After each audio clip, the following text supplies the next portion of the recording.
ವಿಸ್ಮಹೇ. ಶಿರಸಿ ಮಾರಿಕಾಂಬೆಯ ಚರಿತ್ರೆ ಒಂದು ದಂತಕಥೆ. ಮಾರಿಕಾಂಬೆ ಸುರಲೋಕ ಸುಂದರಿಯನ್ನೂ ನಾಚಿಸುವ ಅಪ್ರತಿಮ ಸೌಂದರ್ಯದ ಬ್ರಾಹ್ಮಣ ಕನ್ಯೆ.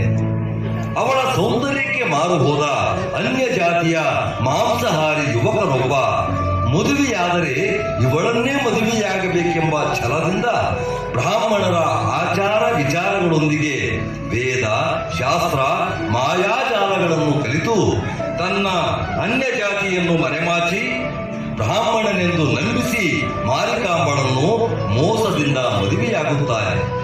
ಕಾಲಾಂತರದಲ್ಲಿ ತನ್ನ ಗಂಡ ಅನ್ಯ ಜಾತಿಯ ಮಾಂಸಾಹಾರಿ ಎಂದು ತಿಳಿದು ಕ್ಷುದ್ರಳಾಗಿ ಇವನು ಬ್ರಾಹ್ಮಣನಲ್ಲ ಅನ್ಯ ಜಾತಿಯವನು, ಸುಳ್ಳು ಹೇಳಿ ನನ್ನನ್ನು ಮದುವೆಯಾಗಿ ಬ್ರಾಹ್ಮಣ ಕುಲದ ಆಚಾರ ವಿಚಾರಗಳಿಗೆ ಅಪಚಾರವೆಸಗಿದ್ದಾನೆ.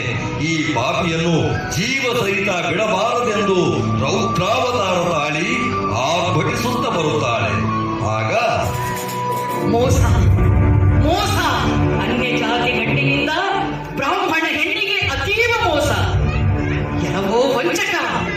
ಕುಲಗೋತ್ರ ಮುಚ್ಚಿಟ್ಟು ವೇದಶಾಸ್ತ್ರ ಕಲಿತು ಬ್ರಾಹ್ಮಣನೆಂದು ನಂಬಿಸಿ ಮೋಸದಿಂದ ನನ್ನನ್ನು ಮದುವೆಯಾದ ನಿನ್ನ ರುಂಡವನ್ನು ಮುಂಡದಿಂದ ಬೇರ್ಪಡಿಸದೆ ಬಿಡಲಾರೆ. ಬೇಡ, ನನ್ನನ್ನೇನು ಮಾಡಬೇಡ. ನಿನ್ನ ಮೇಲಿನ ಅತೀವ ಮೋಹದಿಂದ ನಾನು ಈ ರೀತಿ ಮಾಡಬೇಕಾಯಿತು. ಮಾಡಿದ ಅಪರಾಧಕ್ಕೆ ಕ್ಷಮೆ ಇರಲಿ. ಕ್ಷಮೆ ಅದೆಂದಿಗೂ ಸಾಧ್ಯವಿಲ್ಲ. ನೀನು ಮಾಡಿರುವುದು ಕ್ಷಮಿಸಲಾರದ ಅಕ್ಷಮ್ಯ ಅಪರಾಧ.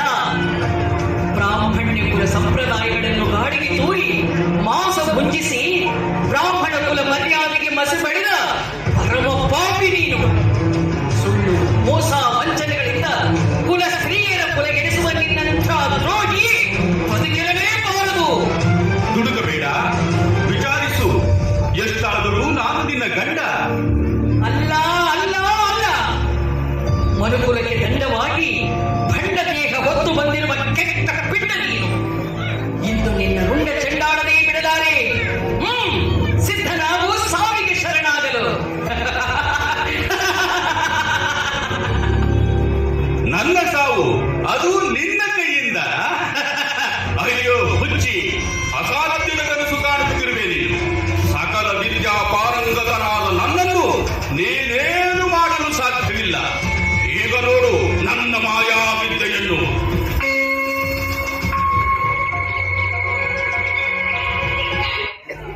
ಎಲ್ಲಿ ಎಲ್ಲಿ ಮಾಯವಾಗಿ ಎಲ್ಲಿ ಅಡಗಿ ಕುಳಿತೆಯೋ ನೀಚ. ನನ್ನ ಮುಂದೆ ನಿನ್ನ ಮಾಯಾ ವಿದ್ಯೆಯ ಆಟ ನಡೆಯಲಾರದು. ಅದಾವ ಪ್ರಾಣಿಯ ದೇಹದಲ್ಲಿ ಅಡಗಿ ಕುಳಿತಿರುವೆಯೋ ಬಾರೋ, ನನ್ನೆದುರು ಬಾ.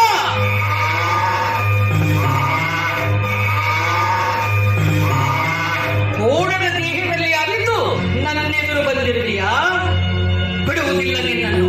ಕಪಟ ವಂಚನೆ ಸುಳ್ಳು ಹೇಳಿ ಮೋಸ ಮಾಡುವವರಿಗೆ ಪಾಠವಾಗಿ ಇದೋ ನಿನ್ನ ರುಂಡವನ್ನು ತುಂಡರಿಸುತ್ತಿದ್ದೇನೆ.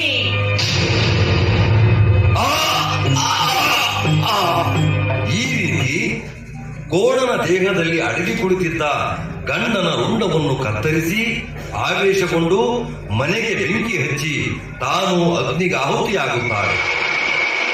ಈ ದೃಶ್ಯ ಕಂಡ ಜನಸಮೂಹ ಮಾರಿಕಾಂಬೆ ಸಾಮಾನ್ಯ ಹೆಣ್ಣಲ್ಲ, ದೈವಾಂಶ ಸಂಭೂತೆ, ಆದಿಶಕ್ತಿ ಅವತಾರವೆಂದು ಭಾವಿಸಿ ಮಾರಿಕಾಂಬಳನ್ನು ಪೂಜಿಸತೊಡಗುತ್ತಾರೆ. ಶಿರಸಿ ಮಾರಿಕಾಂಬ ಪ್ರತಿಮೆಯು ಹಾನಗಲ್ಲಿನಿಂದ ಬಂದದ್ದು ಎಂಬ ಪ್ರತೀತಿ ಇದೆ.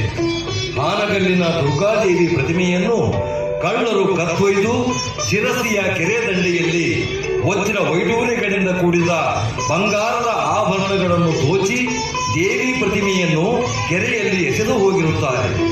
ಈಗಲೂ ಸಹ ಆ ಕೆರೆಯನ್ನು ದೇವಿ ಕೆರೆ ಎಂದು ಕರೆಯುತ್ತಾರೆ. ಕಾಲಾಂತರದಲ್ಲಿ ಅಸಾದಿ ಕುಟುಂಬದ ಬಸಪ್ಪನ ಕನಸಿನಲ್ಲಿ ದೇವಿ ಬಂದು ನಾನು ಕೆರೆಯಲ್ಲಿದ್ದೇನೆ, ನನಗೊಂದು ಸ್ಥಾನ ಕೊಡು ಎಂದಾಗ ಊರ ಗೌಡನಿಗೆ ತಿಳಿಸಿ ಕೆರೆಯಿಂದ ದೇವಿ ಪ್ರತಿಮೆಯನ್ನು ಹೊರತೆಗೆದು ಆಗ ಶಿರಸಿಯನ್ನು ಆಳುತ್ತಿದ್ದ ಇಮ್ಮಡಿ ಸದಾಶಿವರಾಯರಿಂದ 1689ರಲ್ಲಿ ಶ್ರೀ ಮಾರಿಕಾಂಬೆ ದೇವಸ್ಥಾನವನ್ನು ಕಟ್ಟಿಸಲ್ಪಡುತ್ತದೆ.